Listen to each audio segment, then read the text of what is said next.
سلام بر شما.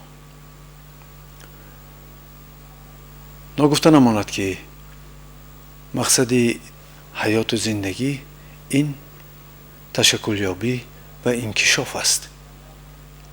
انکشاف جسمی، احساسی، عقلی، روانی و البته معنوی و روحی.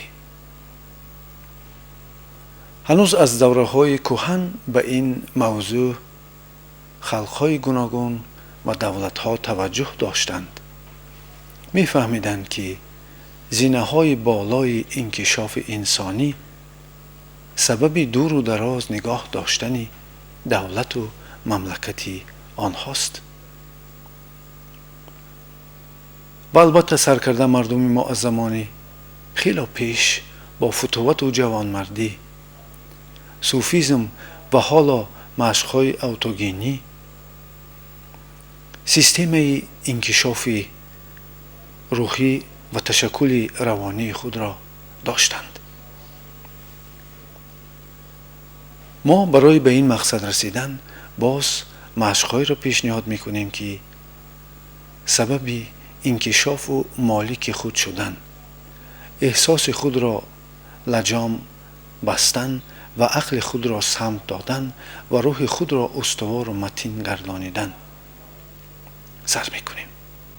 و حالا مشقی را ما اجرا می‌کنیم که سبب آرامی تفکری شما خواهد شد. خود را در بین میانه سر قرار دهید و بدن خود را حس کنید. البته به نیت مشق روحی بنشینید تا که بدن شما خبردار شود که شما روح و روان و احساس و عقل و جسم خود را تربیه میدهید. چون خود را در بین میانه سر قرار دادید، بدن خود را نرم کرده ملایمی در آن حاصل کنید. وجود خود را حس و احساس کردید و اکنون شما میفهمید که یک قوه دائم و شما را به طرف خود میکشیده است که این قوه جاذبه زمین است و تمام قوه منفی به طرف زمین جبیده می شود. گرمی تمام بدن شما را فرا می گیرد.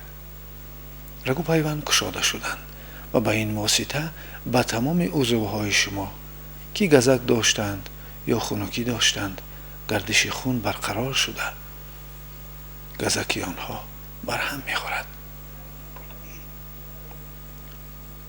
اکنون حس می کنید که شما به عالمی دیگر وارد شده اید.